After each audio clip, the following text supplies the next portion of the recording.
آپ سب کو مسیح میں سلام۔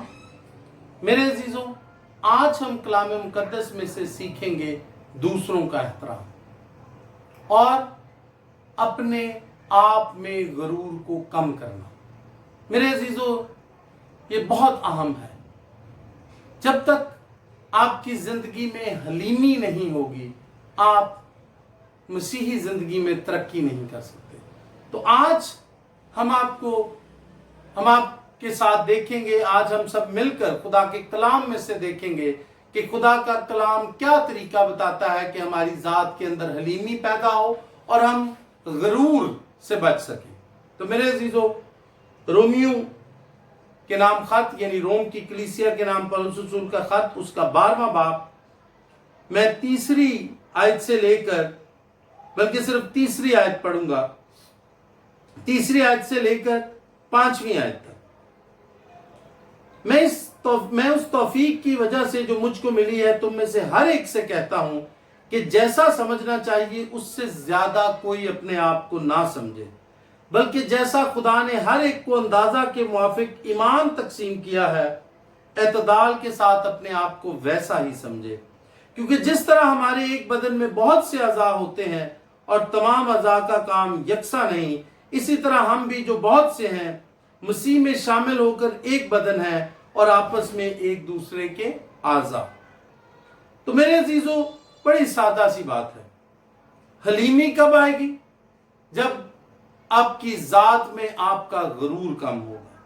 تو لکھا ہے کہ پولس کہتا ہے کہ جیسا سمجھنا چاہیے اس سے زیادہ کوئی اپنے آپ کو نہ سمجھے۔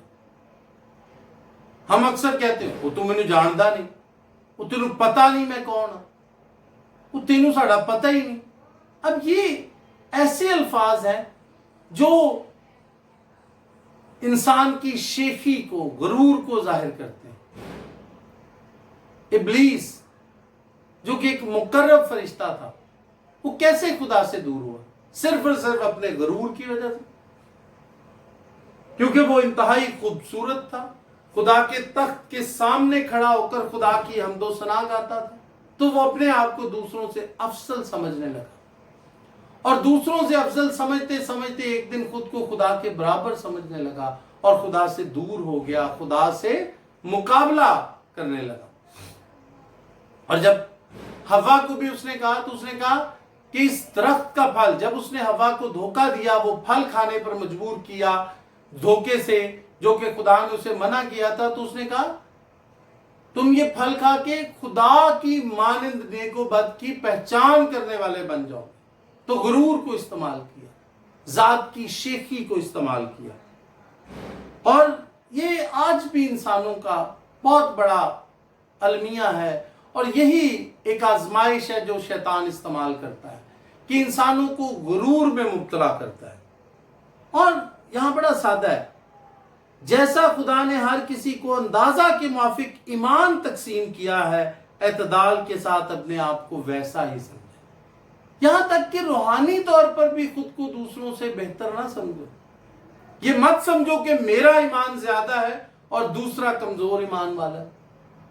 میرے عزیزوں، نہایت ضروری ہے کہ آپ اعتدال کے ساتھ جتنا خدا نے آپ کو اندازے کے موافق دیا ہے، اپنے آپ کو اتنا ہی سمجھو، اور ایمان کی روح سے، عزت کی روح سے دوسروں کو خود سے بہتر جانو۔ جس طرح ایک بدن میں بہت سے اعضاء ہوتے ہیں، تمام اعضاء کا کام یکساں نہیں۔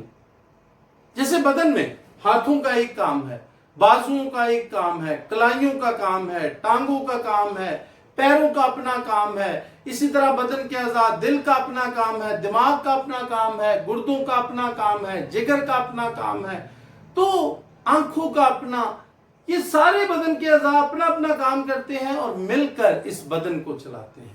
اسی طرح چاہے وہ ایک سوسائٹی ہے، چاہے ایک چرچ ہے، ایک کلیسیا ہے، کوئی بھی نظام ہے، اس میں ہر شخص کی اپنی اپنی ذمہ داری ہے۔ کوئی تو ملک کے انتظام میں، کوئی تو وزیر اعظم ہے، کوئی گٹر صاف کرتا ہے، کوئی اسکول میں پڑھاتا ہے، کوئی پولیس والا ہے، کوئی سرحدوں کی حفاظت کا کام کرتا ہے،